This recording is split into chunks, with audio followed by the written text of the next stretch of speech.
स्वागत है आप सभी का अपने YouTube चैनल बिहेवियर एजुकेशंस उपकार की क्लास में। आज हम परिचर्चा करेंगे विज्ञान के सामान्य ज्ञान से। टॉप 20 MCQs लिए हैं, ठीक है। आगामी आने वाली परीक्षाओं की दृष्टि से क्या होंगे, VIMP होंगे या आपके ज्ञान के लिए कहीं न कहीं क्या बॉर्नविटा के रूप में साबित होने वाले हैं। प्रारंभ करेंगे उससे पहले जुड़ जाइए एक सकारात्मक ऊर्जा के साथ, कॉपी कलम उठा लीजिए और नोट्स बनाते हुए चलना है। विज्ञान वर्ग के लिए 20 अति महत्वपूर्ण प्रश्नों के बारे में क्या करेंगे, डिस्कस करने वाले हैं। तो आइए प्रारंभ करते हैं आज की श्रृंखला। क्वेश्चन नंबर पहला आपके लिए रखा है, मांसपेशियों में किस अम्ल के एकत्रित होने से थकावट आती है। ठीक है, जब हमें थकान महसूस होती है, हमारे मांसपेशियों में क्या थकावट आने लगती है, तो ये किस अम्ल के एकत्रित होने से होती है। आपको पता है जो हम थकान महसूस करते हैं क्यों होती है, हमारे शरीर में एक अम्ल एकत्रित होता है जिससे हमें क्या थकान या थकावट महसूस होती है। तो वो कौन सा अम्ल होता है, लैक्टिक अम्ल होता है, जिसके एकत्रित होने से मांसपेशियों में थकावट आती है। याद रखना।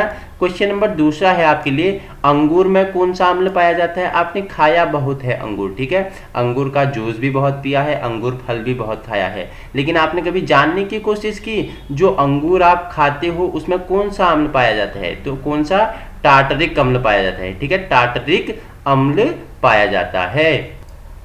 अब आपको पता होना चाहिए जो टार्टरिक अम्ल है ये क्या है, ये एक कार्बनिक अम्ल है जो सफेद क्रिस्टलीय होता है। जो क्या होता है, सफेद क्रिस्टलीय होता है। यह प्राकृतिक रूप से अनेकों फलों जैसे अंगूर, केला, इमली आदि में पाया जाता है। अंगूर, केला, इमली आदि फलों में पाया जाता है। कौन सा, टार्टेनिक अम्ल। ठीक है, वहीं अगर अंगूर में अम्ल का नाम क्या है, बता दिया, टार्टेनिक अम्ल पाया जाता है।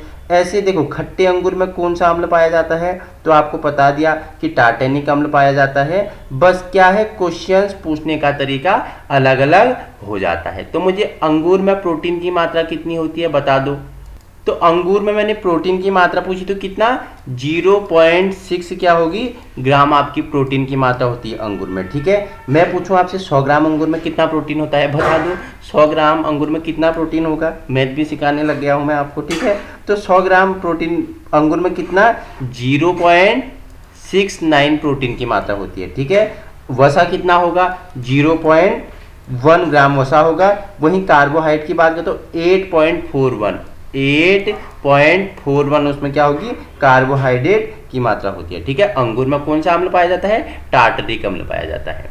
क्वेश्चन तीसरा है आपके लिए, कैंसर संबंधी रोगों का अध्ययन कहलाता है। तो क्या कहलाता है बताओ मुझे, कैंसर संबंधी रोगों का अध्ययन को क्या कहते हैं। आंसर आपका दिया हुआ है, फटाफट बताइए। तो आर्गोनोलॉजी कहलाती है। ठीक है, कैंसर संबंधी रोगों के अध्ययन को क्या, आर्गोनोलॉजी कहते हैं। क्वेश्चन नंबर 4 है आपके लिए, मानव शरीर में सबसे लंबी कोशिका कौन सी होती है। आपको पता है परीक्षाओं में पूछा गया है, सबसे लंबी कोशिका पूछे तो तंत्रिका कोशिका आपकी क्या हो जाएगा, राइट आंसर हो जाएगा। सबसे बड़ी या लंबी कोशिका तंत्रिका कोशिका, मानव शरीर की बात कर रहे हैं हम। अगर मानव शरीर की सबसे लंबी कोशिका पूछे तो तंत्रिका कोशिका। अगर पूछे कि सबसे बड़ी ग्रंथि, तो ग्रंथि क्या बताओगे आप, बताओ मुझे। लीवर कहते हैं, लीवर को क्या बोलते हैं, यकृत सबसे बड़ी ग्रंथि होती है मानव शरीर की। ठीक है, देखो क्या होता है, शरीर की सबसे बड़ी ग्रंथि कहलाती है कौन सी, यकृत। प्लीहा, अग्नाशय और अंड ग्रंथि, डिंब ग्रंथि हो गया, इन सबकी ग्रंथियों में ही गणना की जाती है। यकृत या लीवर क्या होती है, सबसे बड़ी मानव शरीर की ग्रंथि होती है। वहीं अगर दूसरी सबसे बड़ी की बात करें तो बताओ दूसरी सबसे बड़ी कौन सी होती है, अग्नाशय मानव शरीर की दूसरी सबसे बड़ी ग्रंथि होती है। ठीक है, याद रखना। और कैसे क्वेश्चंस बन सकते हैं, देखो मनुष्य के शरीर में कितनी ग्रंथियां होती हैं, बता दो मुझे कितनी ग्रंथियां होती हैं, कमेंट में बताओगे तुम मनुष्य के शरीर में कितनी ग्रंथियां होती हैं। क्वेश्चन नेक्स्ट की ओर बढ़ते हैं।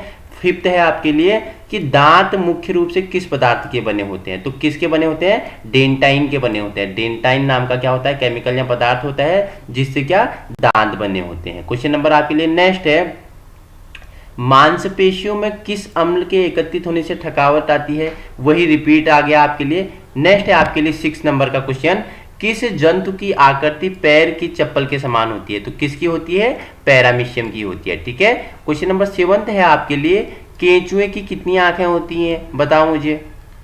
बच्चे 2 आंखें बोल रहे हैं। तो एक भी नहीं होती, केंचुए की आंख नहीं होती है, ठीक है, याद रखना। क्वेश्चन नंबर 8 है आपके लिए, गाजर किस विटामिन का समृद्ध स्रोत है? तो किस विटामिन का? तो विटामिन ए। विटामिन ए की कमी से होने वाले रोग का नाम बताओ मुझे। तो विटामिन ए की कमी अगर आपके शरीर में होगी तो इसके निम्नलिखित समस्याएं होती हैं। क्या होती हैं? अंधापन हो गया, एनीमिया हो गया, जो पेशाब नली होती है उसमें संक्रमण होता है, ठीक है, और जो आपकी इम्यूनिटी होता है उसका कमजोर होना, और श्वसन प्रणाली में संक्रमण। क्या?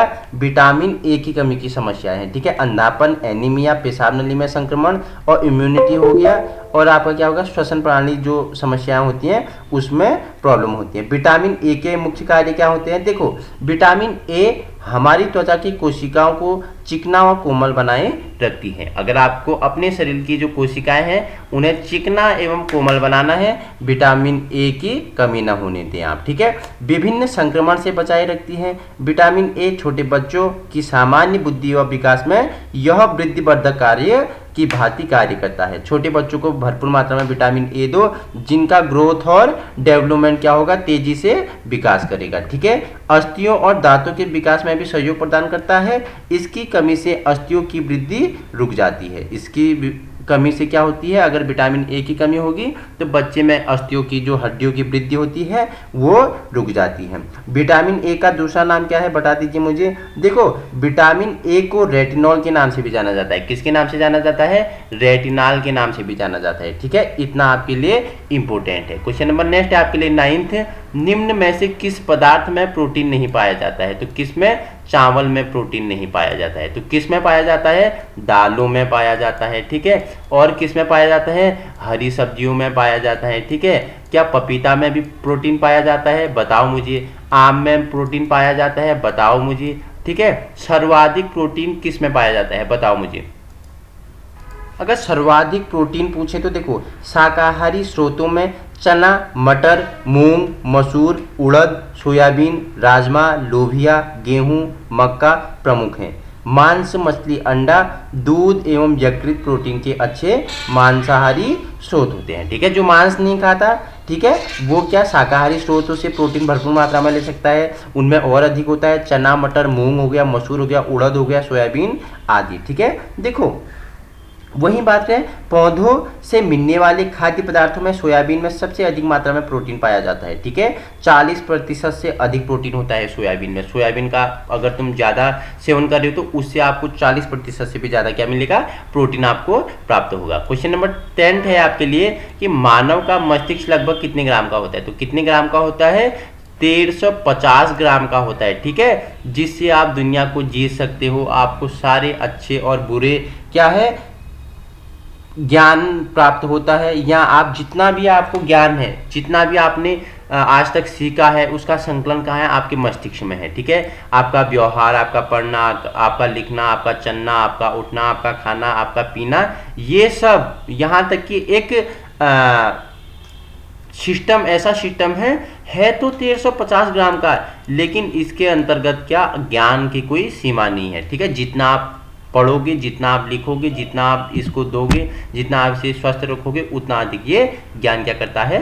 लेते रहता है। तो मानव का मस्तिष्क का लगभग कितना ग्राम होता है? कितने ग्राम का होता है? तो 1350 ग्राम का होता है, ठीक है।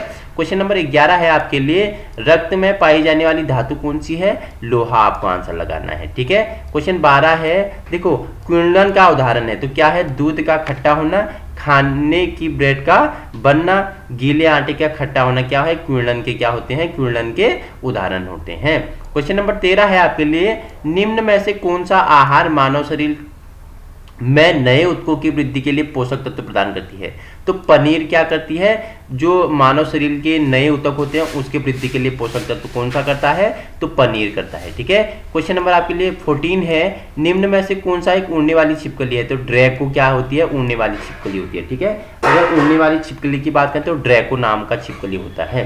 क्वेश्चन नंबर आपके लिए 15 है, पूछ रहा है घोंसला बनाने वाला एकमात्र सांप कौन सा है। तो और सांप तो घोंसला नहीं बनाते हैं, लेकिन जो किंग कोबरा है ये क्या बनाता है, अपने लिए घोंसला बनाते हैं। जैसे पक्षी अपने लिए घोंसला बनाता है अपने अंडों को रखने के लिए ना, वैसे ही अपने रहने के लिए ना किंग कोबरा क्या बनाता है, घोंसला का निर्माण करता है। क्वेश्चन नंबर 16 है आपके लिए, भारत में पाई जाने वाली सबसे बड़ी मछली कौन सी है। तो व्हेल शार्क क्या भारत में सबसे बड़ी मछली।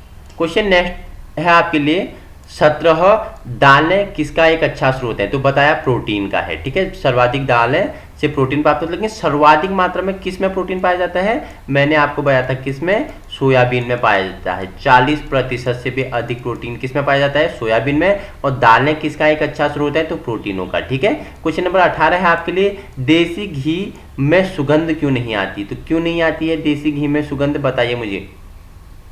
डायएसिटिल के कारण, डायएसिटिल के कारण क्या देसी घी में सुगंध नहीं आती है। क्वेश्चन नंबर 19 है आपके लिए, इंद्रधनुष में किस रंग का विक्षेपण अधिक होता है। तो लाल रंग का होता है। इंद्रधनुष में कितने रंग होते हैं, 7 रंग होते हैं, परिबैगनी आह पिनाला, परिबैगनी आह पिनाला। शॉर्ट ट्रिक क्या है, परिबैगनी आह पिनाला। इंद्रधनुष के 7 कलर मैंने आपको बतवा दिए हैं, ठीक है। क्वेश्चन नंबर अंतिम है आपके लिए, टेलीविजन का आविष्कार किसने किया था, बताइए मुझे, ठीक है। जो टेलीविजन है, आज तो विभिन्न प्रकार की टेलीविजन आ गई थी, ठीक है। पहले से ब्लैक एंड व्हाइट होती थी, छोटी टीवियां होती थी, लेकिन आज जमाने के बदलते तरक्की के साथ साथ क्या हो गया, इनका भी नया रूप आ गया, बड़े बड़े टेलीविजन और अच्छे अच्छे, ठीक है। और उनमें विभिन्न क्या होती हैं, फैसिलिटीज होती हैं, और क्या होती है, विभिन्न कार्य उन पे किए जा रहे हैं। तो जो टेलीविजन है इसका आविष्कार किसने किया था, J.L. बेयर्ड ने किया था, ठीक है। टेलीविजन का निर्माण किसने किया, आविष्कार किसने किया, J.L. बेयर्ड ने किया। तो दोस्तों हमारे विज्ञान से 20 प्रश्न कंप्लीट हो गए, व्याख्यात्मक रूप में चर्चा परिचर्चा की, आपके ज्ञान के लिए क्या होंगे, बॉर्नविटा साबित होंगे, जो आपके क्या बुद्धि में क्या करेंगे, डेवलपमेंट करेंगे, ठीक है। आपकी ग्रोथ में क्या करेंगे, डेवलपमेंट करेंगे, आपकी बुद्धि को क्या करेंगे, विकास के लेवल तक ले जाएंगे। अगर आपको इसी प्रकार की वीडियो चाहिए, आप हमारे यूट्यूब चैनल बिहेवियर एजुकेशन उपकार की क्लास को संलग्न कर सकते हो। हमारा उद्देश्य क्या है, आपको व्यवहारिक शिक्षा प्रदान करना है। हिंदी देखो, हिंदी की अपनी अलग प्लेलिस्ट है, जिसमें हिंदी लैंग्वेज एंड लिटरेचर दोनों मैंने बताया है। आपकी हिस्ट्री होगी, ज्योग्राफी होगी, उत्तराखंड जनरल नॉलेज हो गया, जीएस हो गया, केमिस्ट्री हो गया, फिजिक्स हो गया, सभी विषयों के बारे में चर्चा परिचर्चा की। और जल्द आपके लिए गणित विषय के वीडियो भी आपके लिए क्या होंगे, अवेलेबल होंगे, ठीक है। गणित विषय, जो बेसिक गणित होता है, रीजनिंग होता है, कंप्यूटर होता है, सभी के बारे में चर्चा परिचर्चा होगी, ठीक है। वहीं टेट, यूटेट, बीएड की दृष्टि से भी वीडियो अवेलेबल है, इंट्रेंस एग्जाम से भी वीडियो आपके लिए अवेलेबल है। आप सभी प्रकार की परीक्षाओं के लिए वीडियो यहाँ से क्या कर सकते हो, एकदम निःशुल्क प्राप्त कर सकते हो। पीडीएफ हमारे टेलीग्राम ग्रुप से अवेलेबल है, वहाँ से आप ले सकते हो। Thank you so much.